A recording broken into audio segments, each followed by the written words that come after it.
We've been fighting for this place that looks like a parking lot that has been designated a historic site by Berkeley for over 20 years. It's also a site that is on the state and national historic preservation site. It was also designated as one of the 11 most endangered historic sites in the country in 2020. So this place is not something that people don't know about. We have one person that is trying to develop it. One person who thinks that they have the ability to destroy another person's culture in 2022.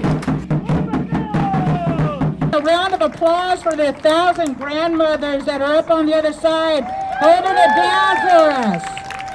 And our other relatives that are down on the other side holding down that side. Oh, and my grandsons are dancing today. Yeah.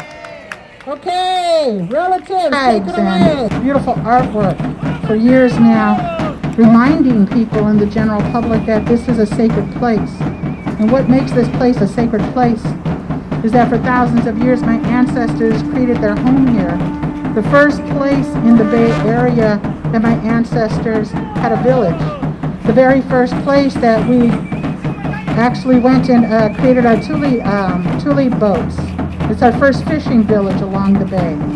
The very first place you can imagine that babies cried and laughed along the waterways. A place that was really a paradise. This is the last place that's open space. There's Shellmound that is up here on the corner. There are places where people had homes all around the back of here, down 3 or 4 blocks around. That this was a place, a hub for hundreds of people that lived here. This is the last open space of that, the last 2.2 acres of land that we're asking to preserve. In the Bay Area, nobody knew that we existed until about 25 years ago when we started doing Shellmound walks. That people thought Ohlone people didn't exist, that they thought we were extinct. Kroger at UC Berkeley told everybody that we didn't exist anymore. And because of that, people believed that we were no longer here.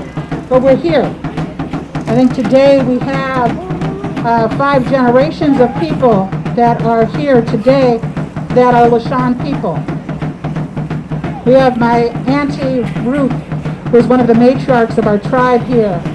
I'm here, my daughters are here, my grandchildren are here.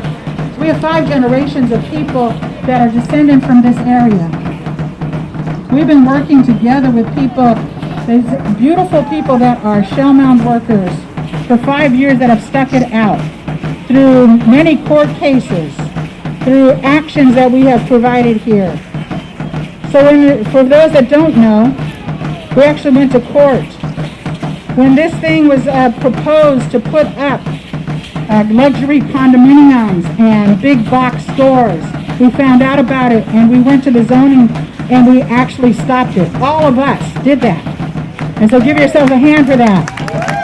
We kept them up until 1 and 2 o'clock in the morning multiple times.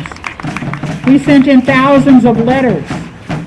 And then the developers used a brand new law that was written by Wiener.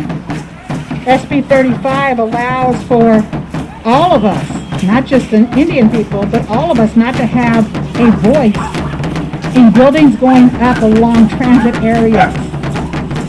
So none of us have a voice. They took out the California Environmental Quality Act, and so we don't have a voice to say anything against it. It's a permitting process. So they changed their entire design to do that. And so the city of Berkeley said no, twice. And then the developers sued.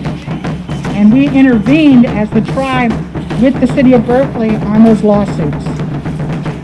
And we won in the lower courts. Right? It was a win for us. In the lower courts, the judge actually said he likened this site to many ruined sites all over the world.